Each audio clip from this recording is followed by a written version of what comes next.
자, 한글 맞춤법 뭐 잠깐만 하고 이제 하도록 합시다. 자, 무슨 맞춤법 시작. 한글 맞춤법 관련돼서 얘기할 수 있겠습니다. 한글 맞춤법이라는 것은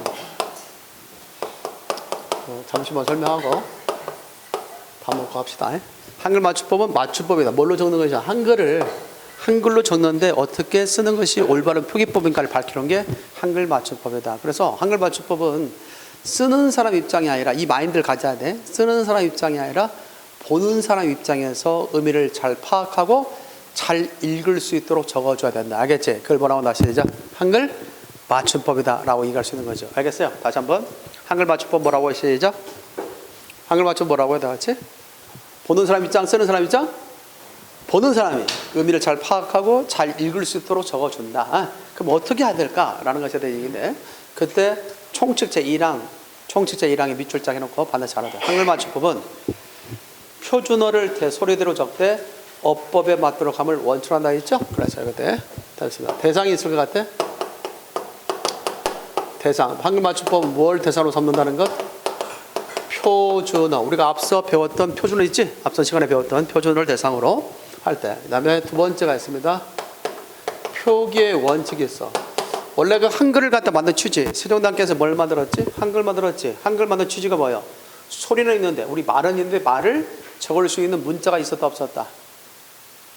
말을 적을 수 있는 문자가 없었기 때문에 우리 말을 적을 수 있는 문자가 필요했지. 그래서 뭘 만들어서 한글을 만들게 됐다라는 거죠. 그래서 표기의 원칙은 일단 한글은 말을 적기 위해서, 소리를 적기 위해서 만든 거기 때문에 소리대로 적는다. 소리 나는 대로 적는다. 소리대로 적는다. 소리 나는 대로. 소리대로 적는다. 소리대로 표현돼 있죠? 거기에. 그대로 적읍시다. 소리 적음. 됐어요? 근데 소리대로 적다 보면 뭐가 생길 수 있을까? 읽는 사람이 소리로 적어 놓으면 편하긴 해. 하지만 읽는 사람이 의미를 파악하기 어려울 때가 있겠지. 그래서 거기 뒤에 어법에 맞게 적는다. 맞게 적음. 이 총칙에 대한 2항을 잘 기억을 해둬야 돼. 한글 맞춤법은 무엇을 대상으로 삼는다 같이? 표준어를 대상으로 삼는다. 그러니까 표준어에 관련돼서는 조건이 있었지. 세 가지 조건 뭘까? 첫 번째, 계층적 조건. 두 번째, 그렇지, 시대적 조건. 세 번째, 지역적 조건. 이렇게 해서 표준어에는 그게 몇 가지 규정이 있다, 조건이 있다? 세 가지 조건이 있다. 계층적 조건, 시대적 조건, 그 다음 뭐가 있다? 지역적 조건. 알겠죠? 이렇게 얘기했다. 그렇죠? 한글 맞춤법. 대상은 표준어다. 알겠지? 대상 표준어. 그 다음에 거기는 계층적 조건은 다 같이 교양 있는 사람. 아까 배웠던 대로. 교양 있는 사람이 된다. 시대적 조건은? 그렇지. 현대. 시대적 조건은 현대. 지역적 조건은? 서울. 이렇게 해서 알고 있어야 되겠죠. 표준어를 대상으로 한다. 앞서 배웠던 표준어에 대해서 기본적으로 기억하고 있어야겠지. 아무리 잘 썼다 할지라도 한글로 잘 옮겨 적었다 하죠. 무엇을 쓰지 않는다면, 표준어를 쓰지 않는다면 잘못된 것이다 라고 하는 거 아까 얘기했던 거죠. 기억나죠? 여러분들 그 기억력 테스트하기 위해서 1번 표준어 아닌 것을 찾으시오.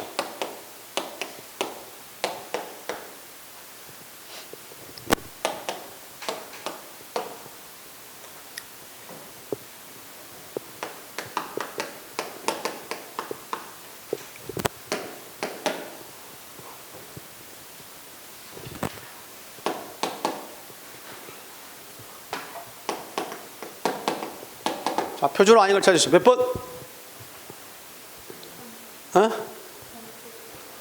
번트시죠, 번트. 네. 나머지 다 표준어죠? 한자와 고요 가운데 오히려 한자가 널리 쓰면 한자를 표준한다. 어질머리가 아니라 어질평. 사투리가 있을 때, 사투리 있죠? 이건 복수 표준어 있지? 멍게와 우렁새. 오히려 사투리가 표준어의 세력을 누르고 널리 쓸 때는 사투리를 표준어로 인정해 줬는데, 이 경우는 여전히 아직 우렁새를 같이 병용하도록 하고 있다. 알겠습니까? 어쨌든 그것도 표준어죠. 꼭지미역. 한자와 뭐 가운데, 고요 가운데 오히려 고요가 널리 쓰면 고요를 표준 삼는다. 따라서 총각미역이 아니라 시작. 꼭지 미역이 표준어다. 문제답 몇 번? 4번. 펀뜻이 아니라 언뜻이라고 해야지. 언뜻. 알겠죠? 이런 식으로 해서 나올 수 있다. 자, 표준어에 관련돼서는 앞서 설명했던 부분에 대해서 기본적으로 이해를 해둬야 된다. 정리됐습니까? 반드시 숙지할 수 있도록 이렇게 하시고요. 다음에 소리대로 적음. 시작. 소리대로 적음. 이 부분은 이거 하나도 표준어에 조건 나눴지? 계층적 조건, 시대적 조건, 지역적 조건 관련돼서 앞서 설명했던 것을 기억해 두시고요. 이것을 살짝 여러분들 트릭을 쓰려고 바꾸는 경우가 있어. 이 대상을 가렸다가 이렇게 이걸로 바꿀 거죠. 우리말 이렇게 하는 경우가 있어요. 우리말이라는 것과 표준은 틀려. 표준어라는 것은 일반적으로 한 국가의 공식어가 되는 거, 공식어, 공용어, 그 다음에 통용화 될 수 있는 국어를 적을 때 우리 국어라고 할 때는 보통 표준어를 말하는 거야. 알겠지? 교과서에 들어가 있는 말들이 있지. 다 뭘로 적는다? 표준어로 적는다. 문학적인 글이 아니라 교과서에는 다 뭘 사용한다? 표준어를 사용한다. 우리말이나 좀 여기다가 뭐 외려나 이런 말도 다 틀립니다. 우리말을 소리대로 적되 어법에 맞게 적는 것이 한글이 이게 아니야. 표준어를 대상으로 표준어란 말을 기억해야 돼. 표준어 대상으로 소리대로 적는다. 소리대로 적는다. 소리대로 적는다는 이것을 말하겠죠. 이렇게 했다. 소리대로 적는다. 의뢰 할 때 소리대로 적었지. 그 다음에 달리다. 소리대로 적었죠. 소리대로 적는 거야. 소리대로. 이것을 소리대로 적는다. 소리대로 적는 게 원칙이다. 이것을 무슨 주의라고 하냐면 표음주의. 소리를 드러낸다 해서 표음주의라고 그래. 자, 소리를 드러낸다 해서 무슨 주의다 했지? 표음주의. 잘 기억해 둬. 그래서 다루는 시험 문제 이렇게 나오겠지. 1번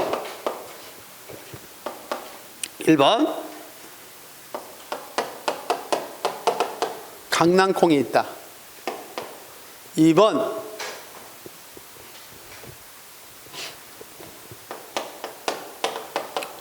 깡충깡충이 있다. 3번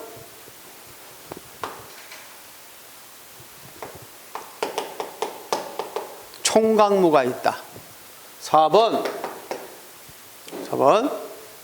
있죠? 4번에 뭐가 있을까? 4번에 보면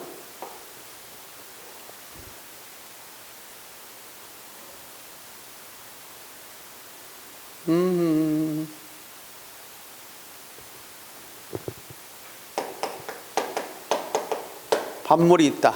다음 중에서 소리대로 적는 경우라 볼 수 없는 걸 찾으죠. 몇 번? 소리대로 적는 것이 아닌가? 몇 번? 1번? 1번이 뭐야? 강낭콩. 헷갈려? 소리대로 적는다는 것을 뭔가를 갖다가 이해했는지를 확인하기 위해서 낸 문제야. 여기 소리대로 적었잖아. 강낭콩. 소리잖아, 그대로. 깡충깡충. 그대로 소리대로 적었잖아. 총각무. 총깡무가 아니지. 미음을 받아서 비음이 돼. 총각무. 이 경우는 내가 좀 잘못할 수 있겠다. 알겠지? 내가 얘를 잘못 들을 수 있겠다. 비음화가 일어날 수 있으니까. 총각무 하니까 내가 잘못 적었어. 자, 그러면 그렇게 합시다. 그냥 나 다 해놨다고도 두 가지 뭐 답이라고 할 수 있지만 이 두 가지는 소리대로 적지 않았지. 이 경우는 소리대로 적었지. 그래서 소리대로 적는 것과 소리대로 적지 않는 것에 대해서 해야 되지. 비음이라서 앞에 기억이 뭐가 될 수 있을까? 비음화돼서 총각무. 시작. 총각무. 총각무가 아니지. 총각무. 그 다음에 반물이니까 소리대로 적지 않았지. 그러니까 이것은 형태를 밝혀 어법에 맞게 적은 것이다. 이렇게 이해가 쉽습니다. 자, 이렇게 소리대로 적는다는 게 뭔지 알겠죠? 그 다음 두 번째입니다. 어법에 맞게 적는다. 어법에 맞게 적는다는 것은 두 가지적 측면으로서 이해될 수 있습니다. 원형을 밝혀 적는다. 원형을 밝혀 적는다.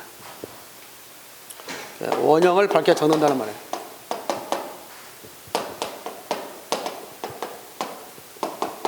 자, 원형을 밝혀 적는다는 것은 뭐냐면 의미를 살려 적는다는 거예요. 의미를 밝혀 적는다.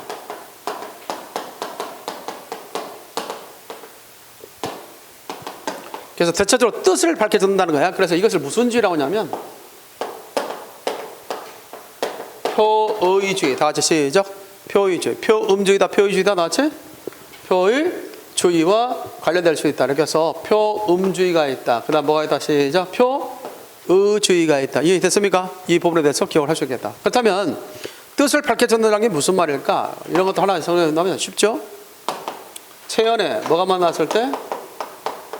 조사가 만났을 때. 그렇죠? 체연에 조사가 만났을 때. 우리가 보면 밥이라는 단어가 있잖아. 밥. 밥에 대해서 이가 있어. 그러면 소리는 어떻게 나죠? 여론 법칙에 의해서 이것이 바비로 나지. 그러나 이렇게 적어놓으면 읽는 사람이 무슨 무엇을 적 바비공주? 뭐 바비구도 아니고 바비이냐? 그게 아니잖아 지금. 그러다 보니까 이렇게 적어놓으면 무엇을 의미하는지 모르지만 이렇게 적어놓으면 의미를 알아볼라. 알지? 이것을 의미를 밝혀준다 그런 이야기야. 됐습니까? 또 있습니다. 하나 볼까? 어간과 어미가 있어. 어간과 어미가 있을 때 이렇게 적어놨다 봐. 먹은. 그럼 이 먹은이 뭐지? 딱 봤을 때 어떤 상황에 주지지 않은 상태에서 먹은만 나오면 먹은이 새로운 단어인가 또 새롭게 들어온 외래어인가 헷갈릴 수 있겠지. 그런데 이것을 뭐 하니까 먹과 은으로 어간과 어미로 나눠 적으니까 아 먹다구나 이걸 알 수 있겠죠. 이것을 뭐라고 나눴지? 어법에 맞게 적는다 라는 이야기였죠. 그래서 원형을 밝혀 적는다, 의미를 밝혀 적는다. 따라서 총칙 제1항에 대해서 반드시 숙지할 수 있도록 해야 됩니다. 알겠습니까? 한번 외워볼까? 한글 맞춤법은 표준어를 소리대로 적되 어법에 맞도록 함을 원칙으로 한다. 됐나요? 이거 바꾸면 안 돼. 표준을 바꾼다든가 아니면 소리대로 적는 것과 어법에 맞도록 한다는 거 있지? 이거 바꾸면 안 돼. 예를 들어서 이런 경우 나오면서 한글 맞춤 총칙 제1항을 옳게 말한 것은 뭐냐 했을 때 선제 속에 이렇게 나온 적이 있었습니다. 한글 맞춤법은 표준어를 어법에 맞도록 적되 소리대로 적는 것을 원칙으로 한다. 이렇게 나온 적이 있어요? 틀리죠? 한글을 갖다 만든 취지가 뭐라고? 소리는 있지만 말은 있지만 그 말을 표기할 수 있는 수단이 없어서 만든 문자가 한글이라고 했어요. 그렇기 때문에 이 부분에 있어서 그 머릿속에 적으면 소리대로 적는 게 원칙이라는 사실을 기억할 필요가 있습니다. 그러면 시험 문제는 여러분 생각할 때 뭐가 잘 나올까? 소리대로 적는 것이 잘 나올까? 어법에 맞게 적는 것이 잘 나올까? 어법에 맞게 적는 것이 나오겠죠. 왜? 소리와는 달리 형태를 밝혀 적어야 하기 때문에 우리가 익숙한 소리가 아니라 소리대로 적는 게 아니라 소리대로 적지 않은 것이기 때문에 시험에 잘 나올 수밖에 없는 거야. 그래서 소리대로 적는 경우보다는 어법에 맞게 적는 경우가 시험 문제에 잘 나온다. 그래서 특히 그 한글 맞춤 총칙은 크게 두 가지로 나누는 거죠. 소리에 관한 것, 형태에 관한 것. 알겠어요? 그게 두 가지로 나누는데 그 중에서도 형태에 관한 것이 시험에 잘 나온다. 일단 머릿속에 넣어주고요. 제2항 문장의 각 단어는 띄어쓰는 다 단어의 동그라미 단어 총칙 제2항 단어는 띄어쓰면 원칙한다. 우리 국어의 띄어쓰기 원칙은 단어야. 단어. 그래서 띄어쓰기의 원칙적 단위는 뭐라는 점? 단어라는 점 기억을 해둘 수 있어야 되겠다. 나중에 그 띄어쓰기 배울 때 설명하겠지만 우리 국어의 띄어쓰기 가운데 단어에 속하는 것은 품사입니다. 품사는 곧 단어야. 단어는 곧 품사와 일치한다. 우리 국어의 품사는 몇 품사가 있냐면 9품사가 있지. 명대수, 부간, 조감, 동형. 그래서 9품사가 있는데 그 중에 단어로 취급되지만 띄지 않는 것이 있어. 띄어쓰지 않는 것이 있다. 그게 바로 조사야. 조사를 제외한. 그다 써놔. 조사 제외. 뭐다 시작. 조사 제외. 조사를 제외하고는 우리 국어는 단어는 무조건 띄임을 원칙으로 한다. 그게 원칙이야. 항상 원칙이 있으면 뭐는 있다. 원칙이 있으면 뭐는 있다. 예외는 있다. 나중에 예외에 대해서 또 배우게 될 거야. 띄어쓰기만 하더라도 상당히 오랜 시간 한 두세 시간 정도 띄어쓰기를 강의를 해야 돼. 아십니까? 그 정도로 띄어쓰기도 어렵다. 그래서 이번 달은 주로 이제 어문 규정 중심으로 해서 좀 설명해 주고 있는데 한번 여러분들이 한번 띄어쓰기 한번 해봐요. 띄어쓰기. 물론 지금 구체적으로 배운다는 게 아니라 여러분들이 쓰고 있는 거 띄어쓰기 관련해서 한번 해보라는 얘기지. 자.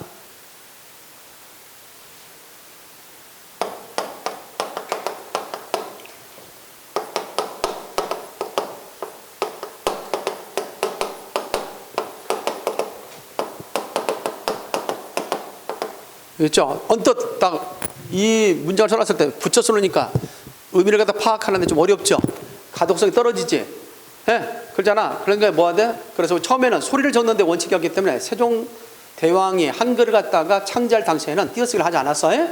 그러다가 나중에 이제 띄어쓰기가 시도되는데 처음으로 시도됐던 것이 1896년 독립신문 창간사에서 처음으로 띄어쓰기가 시도됐고 그 이후에 1933년 20세기 초에 와서 한글 맞춤법 통일화를 통해서 처음으로 띄어쓰기가 본격화됩니다. 알겠습니까? 그러니까 우리나라에 있어서 띄어쓰기의 역사는 길다 짧다? 짧아. 약 100여 년뿐이 안 됐어요. 그러다 보니까 띄어쓰기 부분이 지금도 여전히 좀 어려운 그런 경우가 있어요. 자, 근데 이거 한번 여러분들 띄워봐. 자, 어떻게 띄워? 자, 불러봐. 시작. 이 약으냐, 이 약으냐. 이 약은 상처난 대 바르는 약이다. 이렇게 띄어야 돼. 그러면 자, 이렇게 썼더래와. 이 약은 상처난데 바르는 약이다. 자, 어떤 것이 딱 눈에 잘 들어와? 아래 거, 뒤에 거, 위에 거. 당연히 아래 것이지. 그래서 띄어쓰기 한다는 얘기야. 왜 띄었어? 나는 알지. 상처난데 바르는 약이다. 쓰는 사람 입장에서는 내가 어떤 말을 전하고자 하는지 알지. 근데 읽는 사람은 이렇게 써놓으면 가독성이 떨어지잖아. 그래서 띄어쓰기를 보완적 장치로 들어가는 거야. 그래서 한글 맞춤법 뒤쪽에 보면 띄어쓰기가 나와 있는 거야. 알겠죠? 그래서 제2항 띄어쓰기는 각 단어는 띄었음을 원칙한다. 다만 이게 뭐야? 조사야, 조사. 조사. 이 조사는 띄지 않고 같이 붙여 쓴다. 그런 얘기야. 알겠죠? 이 경우는 어미야. 어미니까 붙여 썼다라는 거고, 이때 대는 나중에 배우겠지만 의존명사야. 의존명사는 띈다라고 하는 거죠. 상처난 데에 바르는 약이다. 나중에 좀 구체적으로 배우게 됩니다. 띄어쓰기가 좀 어려울 수가 있습니다. 어쨌든 그래도 띄어쓰기가 또 중요하고요. 이것이 시험에 나오든 안 나오든 요즘에 와서 좀 덜 나왔어요. 한 2, 3년 띄어쓰기가 좀 덜 나왔는데, 그러나 실적 우리가 실용적인 측면에서는 여러분들 앞으로 문서 작성에 있어서도 띄어쓰기는 중요할 수밖에 없어요. 예전에 한 2년 동안 안 나왔다고 해서 앞으로 안 나온다? 말할 수가 없거든. 그래요. 어느 날 갑자기 몰아서 낼 수도 있잖아요. 그지? 그러니까 항상 우리는 대비를 해야 되니까 띄어쓰기도 좀 배워야 된다라고 할 수 있겠습니다. 자, 그다음에 제3항 외려는 외래어 표기법에다 적는다. 됐죠? 이 정도는 좀 알고 있어야 되고, 외래어 표기법은 워낙 외래어는 외국에서 들은 말이야. 외국에서 들은 말을 뭘로 적어야 돼? 여러분들 어렸을 때 뭐 중학교 때 팝송 같은 것을 배우려고 할 때 영어로 쓰이면 그 영어가 좀 어려우니까 그 밑에다 다 한글로 이렇게 음을 적어놓은 거 볼지, 그게 다 외래어 표기법이라 생각하면 돼. 뭘로 옮겼어? 외래어를 우리 한글로 옮겨 적는 거지. 그러니까 한글로 옮겨 적는 거니까 외래어 표기법에서도 따로 뭐가 필요해? 우리 한글로 적는 것이 한글 맞춤법에 준하는 원칙이 필요했다.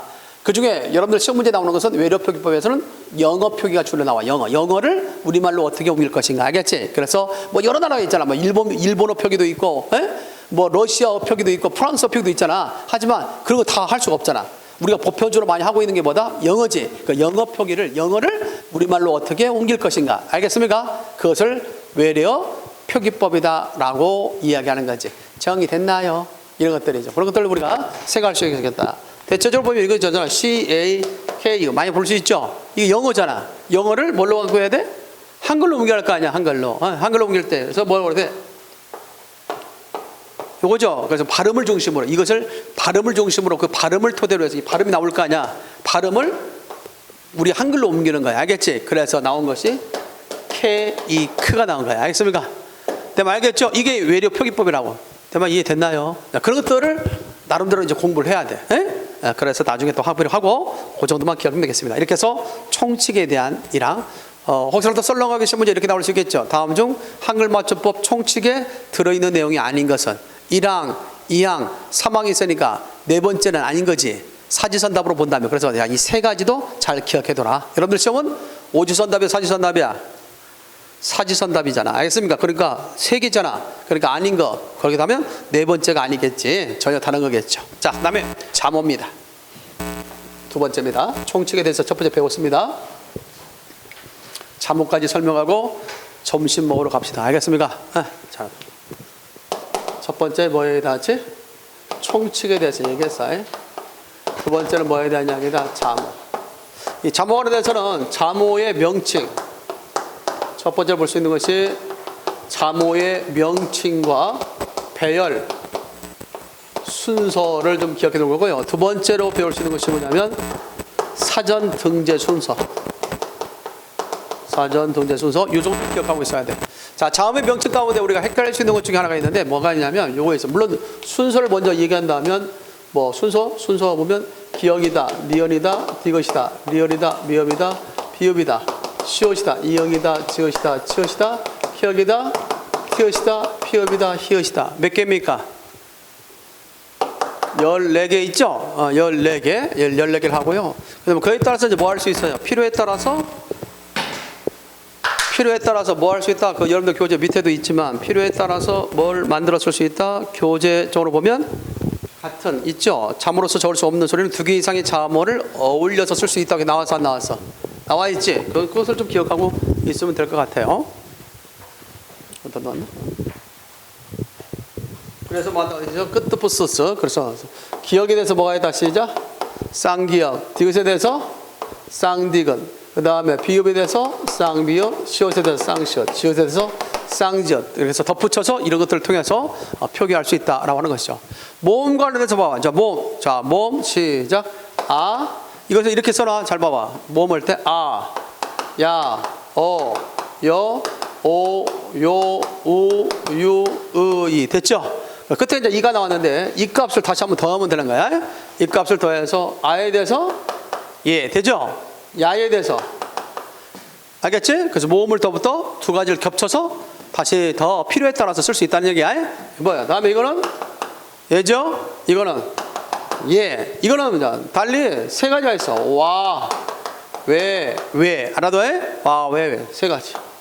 그 다음에 이거에 대해서 이거는 없어. 옛날에는 있었는데 중세 때는 있었는데 지금은 없어. 이런 글자는 안 쓰잖아. 없어졌어. 그 다음에 여기다 뭐가 있다. 시작. 이것도 세 가지야.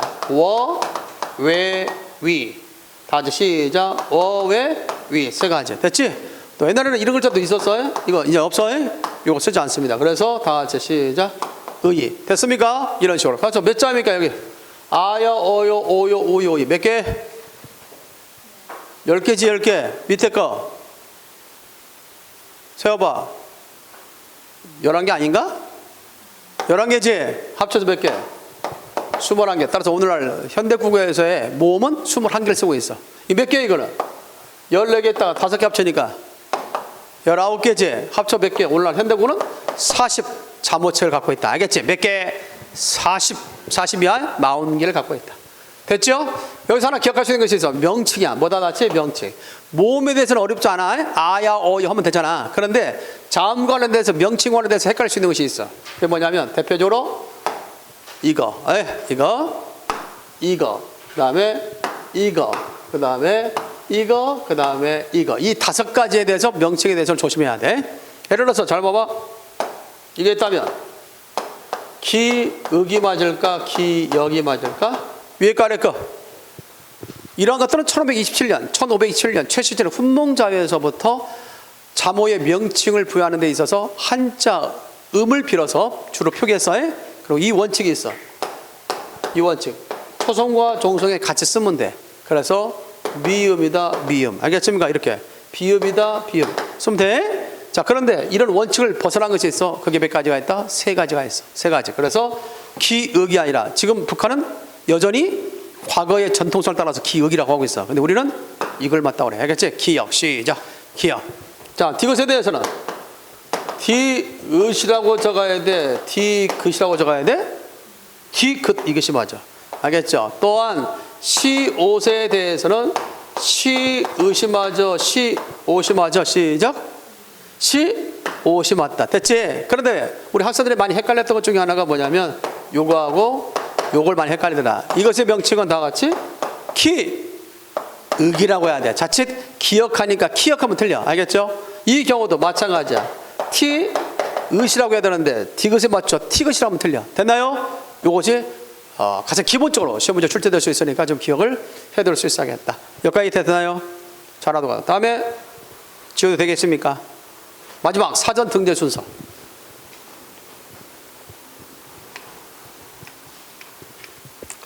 자, 무슨 순서 다 같이 시작. 사전 등재 순서와 관련해서 기억할 수 있어요. 사전 등재 순서는 자, 일반적 자모의 명칭에서는 기역 다음에 니은 나왔지. 그런데 사전에 등재할 때는 기역 다음에 된소리를 별도로 뒀지만 된소리를 별도로 주지 않고 쌍기역을 갖다 두었습니다. 알겠습니까? 그래서 기역 다음에 뭐가 있다 시작. 쌍 기역, 니은, 디귿, 쌍디귿, 비읍, 쌍비읍. 알겠죠? 이런 식으로 줬다는 거죠. 사전 등재. 모음은 똑같아. 아 다음에 야, 야 다음에 예. 알겠지? 순서는 똑같다. 이렇게 정리하겠습니다. 그래서 어떤 식의 문제가 나올 수 있어? 시험 문제. 다음 제시대 단어 가운데 과자. 여러분들 그 날개단에 보면 문제 나와 있죠. 그런 식의 문제. 사전 등재 순서. 과자, 개수, 구리, 그다음에 귀신 나올 거 아니야. 그러지? 다음 중 이들 단어 가운데 사전에서 세 번째 나오는 단어는 사전을 찾을 때 세 번째 앞에서부터 순서대로 세 번째 나오는 단어를 찾으시오. 뭐요? 1번 과자, 2번 괴수, 3번 구리, 4번 귀신이죠. 이런 식의 문제 나올 때 여러분들 해결할 수 있는 방법은 뭐냐면 초성부터 봐. 초성 다 같아 안 같아? 같지? 그럼 이제 뭐 갖고 따지면 돼? 모음 갖고 따지면 되잖아. 모음은 이 순서잖아. 그렇지 않아요? 그럴 때 보면 저 뭐예요? 제일 먼저 나올 수 있는 게 뭐예요? 와야 왜야? 와가 먼저 나오고 우야 오야 오가 먼저 나와야 되고 위보다는 그렇지? 그러니까 뭐예요? 제일 먼저 시작 과자가 제일 먼저 나오지.